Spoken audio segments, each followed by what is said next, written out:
खड़क सिंह के खड़कने से खड़कती हैं खिड़कियां। ये आपने मुहावरा सुना होगा, बहुत मशहूर मुहावरा है और मैं भी बचपन से सुनता आ रहा हूं कि खड़क सिंह के खड़कने से खड़कती हैं खिड़कियां। अब इस मुहावरे के पीछे हकीकत क्या है, ये मुहावरा कैसे मशहूर हुआ, क्यों हुआ और कब हुआ। मैं हूं अहमद खान और आप देख रहे हैं मेरा यूट्यूब चैनल। खड़क सिंह पटियाला के महाराजा का मामू था। वो अपने मामलात से एक दिन तंग आकर, जिंदगी के जो मामलात थे उनसे तंग आकर उसने सोचा कि मैं अपने भांजे के पास चलता हूं। वो अपने भांजे के पास आ गया और उन दिनों एक सेशन जज की नौकरी भी खाली थी। उसने कहा अपने भांजे से, क्योंकि वो महाराजा थे, तो खड़क सिंह ने कहा कि आपके पास सेशन जज की नौकरी खाली है, वहां पर मुझे लगवा दें। और उन दिनों एक अंग्रेज वायसराय था जो ये नौकरियों के नोटिफिकेशन करता था। तो महाराजा ने कहा कि आप वायसराय के पास चले जाएं, तो वो आपके लिए जो नौकरी है वो नोटिफिकेशन कर देगा। अब खड़क सिंह वायसराय के पास चला गया। वायसराय ने पूछा आपका नाम क्या है? उसने कहा जी खड़क सिंह। उसने कहा आपकी काबिलियत क्या है? तो खड़क सिंह ने कहा कि तुसी मुझे मास्टर लवाना है या सेशन जज लवाना है। वो वायसराय वो हंसना शुरू हो गया। उसने कहा सरदार जी खड़क सिंह, मैं ये पूछ रहा हूँ कि आपकी तालीमी काबिलियत क्या है, आपको अच्छे बुरे की पहचान है, आपने कितनी तालीम हासिल की हुई है जो आप ये नौकरी के लिए आए हैं। उसने कहा मैं तालीमी काबिलियत तो मेरे पास कुछ नहीं, मैं चिट्टा अनपढ़ हूँ, लेकिन मुझे इतनी अच्छे बुरे की पहचान है कि मैं उसी वक्त देखकर पहचान जाता हूँ कि इसने जुर्म किया होगा या नहीं। उसने जो वायसराय था उसने कहा मेरी बला जाने, जिसकी सिफारिश आई है मेरे पास महाराजा की, पटियाला के महाराजा की, वो जाने और खड़क सिंह जाने।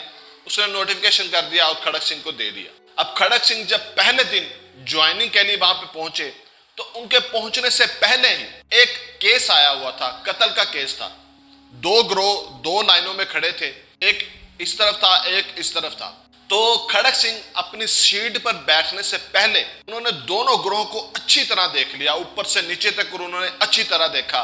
और जब वो सीट पर बैठे तो उसने पूछा कि क्या मसला है। तो उस औरत का जो वकील था, क्रांति कौर उसका नाम था, उस वकील ने कहा कि जज साहब ये जो चार बंदे हैं इन्होंने इसके खावंद को कत्ल कर दिया है। अब खड़क सिंह ने उस औरत से पूछा, क्रांति कौर से पूछा कि तुम बताओ क्या माजरा है। उस औरत ने कहा कि ये चार बदमाश खड़े हैं, ये मेरे घर आए थे, एक के पास बेलचा था, एक के पास चाकू था और दो के पास हथियार थे।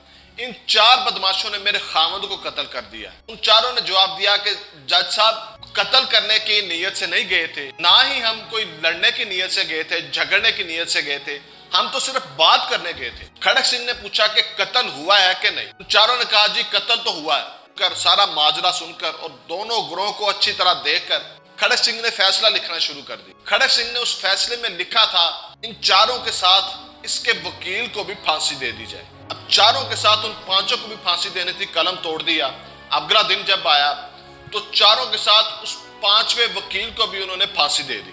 अब पूरे इलाके में दहशत खौफ फैल गया। पूरे पटियाला में इर्द गिर्द जितने भी इलाके थे सब में खौफ फैल गया और जुर्म की जो शरह थी वो सिफर रह गई। और सब में ये खौफो हरास फैल गया कि एक पटियाला में एक सेशन जज आया है जो बहुत ही सख्त है, जो मुजरिमों के साथ साथ वकीलों को भी फांसी दे देता है, कोई लिहाज नहीं करता और फैसला उसी दिन करता है, जल्द से जल्द फैसला सुनाता है। अब जितने भी इर्द गिर्द के इलाकों में केस होते वो सारे पटियाला में अपने केस लगवाते, खड़क सिंह की निगरानी में अपने केस लगवाते, ताकि फौरी जो है वो नतीजा रिजल्ट मिले।